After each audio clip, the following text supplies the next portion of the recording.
Hello everyone, welcome back to my channel Sasi's garden.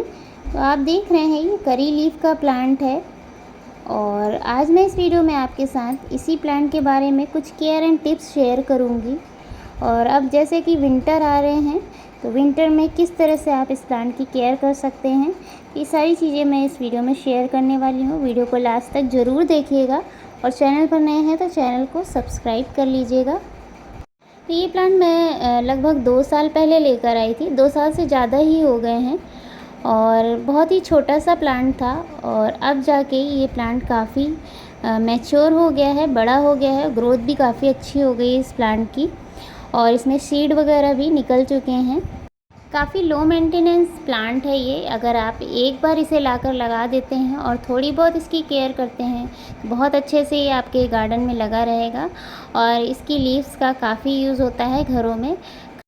ज़्यादातर इस plant का यूज़ साउथ इंडियन डिशेज़ जो होती हैं उसमें ज़्यादा यूज़ होता है। और अब तो ये प्लांट लगभग सभी घरों में आपको देखने को मिलेगा। जिस तरह से हम तुलसी के प्लांट को लगाते हैं उसकी मेडिसिनल प्रॉपर्टीज़ बहुत ही ज़्यादा हैं, उसी तरह ये करी लीफ का भी प्लांट है। इसकी लीव्स में एक अलग सा फ्लेवर होता है जिसकी वजह से इसे खाने में ज़्यादा यूज़ किया जाता है और इसकी मेडिसिनल प्रॉपर्टीज़ भी बहुत सारी होती हैं। इस प्लांट की अगर केयर की बात करें तो बहुत ही लो मेंटेनेंस प्लांट है। इसे मैंने 2 महीने पहले खाद दी थी, उसका भी वीडियो मैंने शेयर कर रखा है और आप देखेंगे कि 2 महीने पहले की इसकी ग्रोथ में और 2 महीने के बाद में इसकी ग्रोथ कितनी अच्छी हो गई है। तो इस तरह से आप 2-2 महीने के गैप में आप फर्टिलाइज़र दे सकते हैं। तो इसमें आप काऊ डंग मैन्योर या कोई भी ऑर्गेनिक फर्टिलाइज़र दे सकते हैं। केमिकल फर्टिलाइज़र आप ना दें क्योंकि हम इसका खाने वगैरह में यूज़ करते हैं, इसलिए केमिकल फर्टिलाइज़र से इसमें बचें। और इन सब ऑर्गेनिक फर्टिलाइज़र से भी इसकी ग्रोथ काफ़ी अच्छी होती है। बहुत ही लो मेंटेनेंस प्लांट है और इसे पार्शियल सनलाइट में अगर आप रखते हैं या शेडी एरिया में रखते हैं जहाँ पर 2-3 घंटे की इसे अगर धूप मिल जाती है तब भी ये पौधा बहुत अच्छे से सर्वाइव करता है। अगर आप इस प्लांट को डायरेक्ट सनलाइट में रख देते हैं जहाँ पर इसे सारा दिन की धूप मिल रही हो तो ऐसी कंडीशन में इस प्लांट की पत्तियाँ थोड़ी सी पीली पड़ना स्टार्ट हो जाती हैं। हालांकि ये ग्रोथ बहुत अच्छी करता है लेकिन फिर भी इसकी पत्तियों का कलर आप देखेंगे पीलापन सा आने लगेगा और थोड़ी सी झुकी सी आपको दिखेंगी इसकी पत्तियाँ।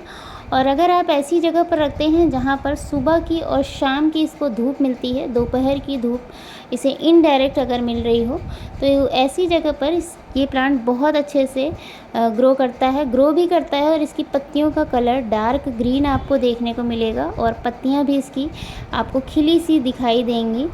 तो इसे कोशिश करें ऐसी जगह पर रखें जहाँ पर इसे सुबह की और शाम की ही धूप अच्छे से मिले। तो अब बात करते हैं इसके सॉइल मिक्सचर की। तो इसकी भी सॉइल बाकी ही प्लांट की तरह आप वेल ड्रेन ही बनाएं और इसमें कोशिश करें आप एक बार ही पानी दें और अच्छे से पानी दें ताकि नीचे जड़ों तक पानी अच्छे से पहुंच जाए। और इसमें ऐसी मिट्टी ही तैयार करें कि पानी रुके ना, पानी नीचे से आसानी से निकल जाए मिट्टी को गीला करते हुए। और इसमें हल्की सी नमी बनाए रखें, हल्की सी, बहुत ज़्यादा सौगी अगर इसकी मिट्टी रहती है तो भी ये प्लांट ख़राब होने के चांसेस रहते हैं। तो इस तरह से आप इसकी मिट्टी प्रिपेयर कर सकते हैं। मिट्टी में आप थोड़ा सा कोकोपीट और थोड़ी सी रेत और फर्टिलाइज़र वगैरह में काऊ डंग मैन्योर या कोई ऑर्गेनिक फर्टिलाइज़र मिक्स करके आप इसकी मिट्टी को तैयार कर सकते हैं। तो मैं अपने इस प्लांट में बहुत ज़्यादा फर्टिलाइज़र नहीं देती हूँ। मैंने 2 महीने पहले इसमें फ़र्टिलाइज़र दिया था। और चावल वगैरह जो आप घर में धोते हैं बनाने से पहले वॉश करते हैं उसका पानी जो है आप इसमें डाल सकते हैं। तो उससे भी मैंने देखा है काफ़ी अच्छी इसकी ग्रोथ हो जाती है, पत्तों का कलर भी डार्क ग्रीन होता है। तो इसकी मैं समय समय पर हर 15 दिनों में इसकी गुड़ाई करती रहती हूँ जिससे मिट्टी में एयरेशन वगैरह बना रहता है। तो ये काम तो मैं अपने सभी प्लांट्स में हर 15 दिनों में कर देती हूँ। जब भी मैं देखती हूँ कि इसकी मिट्टी अच्छे से नीचे की तरफ बैठ गई है तो इस तरह से मैं गुड़ाई कर देती हूँ। इस प्लांट को लगाना बहुत ही आसान है। इसे आप कटिंग से भी ग्रो कर सकते हैं, सीड्स से भी ग्रो कर सकते हैं। तो इसकी कटिंग को आप फरवरी के मंथ में अगर लगाते हैं तो आपको बहुत अच्छे रिज़ल्ट देखने को मिलेंगे। तो मैं इस प्लांट की रिपोर्टिंग हर फरवरी के मंथ में हर साल कर देती हूँ। रिपोर्टिंग के बाद मैं इसकी कटिंग भी कर देती हूँ ताकि इसमें नई नई ब्रांचेस आएँ और और भी घना हो जाए ये प्लांट।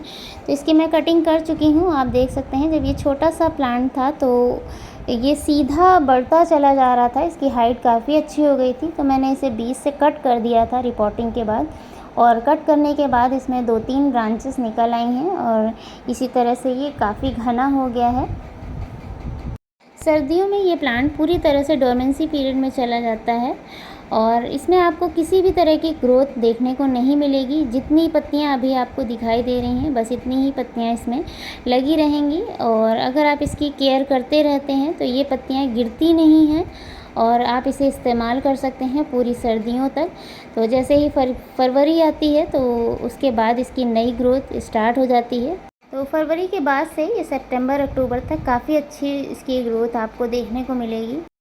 इस प्लांट को अगर आप गमले में बुशी बनाना चाहते हैं तो उसके लिए आप इसकी पिंचिंग करते रहें, जैसा कि बाकी प्लांट को आप घना बनाने के लिए करते हैं। उसी तरह इस प्लांट की भी ऊपर से 1-1 इंच तक की टिप अगर आप तोड़ देते हैं, हटा देते हैं, तो आप देखेंगे कि उसमें कई सारी ब्रांचेस साइडों से निकलना स्टार्ट हो जाएंगी।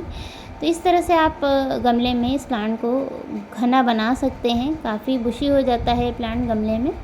जब ये प्लांट मैच्योर हो जाता है तो आपको इसमें फ्लावरिंग देखने को मिलेगी और वही फ्लावर आगे चलकर सीड में कन्वर्ट हो जाते हैं।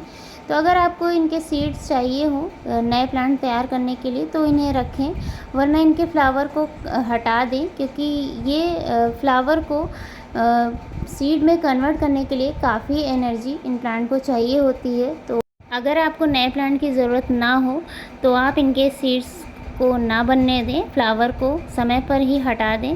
तो सारा न्यूट्रिशन जो है इस पौधे पर ही जाएगा, इस पौधे की ग्रोथ में ही लगेगा, ना कि सीड्स बनाने में।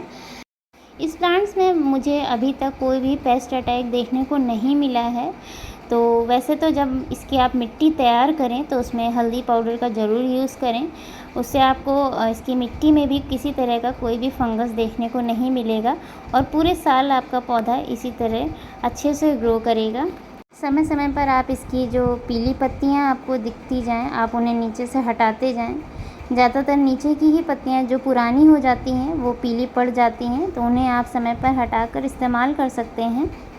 अगर आप इस प्लांट को ज़मीन में लगाते हैं तो आपको कोई भी केयर करने की ज़रूरत नहीं पड़ेगी और बहुत अच्छे से ये प्लांट ग्रो करेगा। तो ज़मीन में तो कोई भी पौधा हो बहुत अच्छे से चलता है, सारे न्यूट्रिशन जो है मिलते रहते हैं। गमले में हमें एक्स्ट्रा केयर करने की ज़रूरत पड़ती है और समय समय पर ड्रेनेज वगैरह चेक करना पड़ता है। बहुत सारी चीज़ें हैं जिनका हमें ध्यान रखना पड़ता है जब हम गमले में किसी प्लांट को लगाते हैं।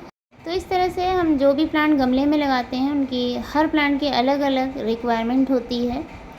तो मैं आपको इसके सीड्स दिखाती हूँ। मैंने जब इसकी सीड्स की हार्वेस्टिंग की थी तो उसका भी वीडियो मैंने शेयर कर रखा है। इस तरह से कुछ सीड्स होते हैं, ये पहले आपको येलो कलर के दिखेंगे, उसके बाद ये डार्क पर्पल कलर के इस तरह से हो जाते हैं। तो इस तरह से मैंने सीड्स कलेक्ट करके रखे थे नए प्लांट तैयार करने के लिए, पर मैंने अभी तक उन्हें ग्रो नहीं किया है। तो फरवरी मंथ में मैं उन्हें लगा दूँगी नए पौधे तैयार करने के लिए। ये प्लांट अगर आप नर्सरी से ख़रीदते हैं तो आपको बहुत ज़्यादा कॉस्टली नहीं पड़ेंगे।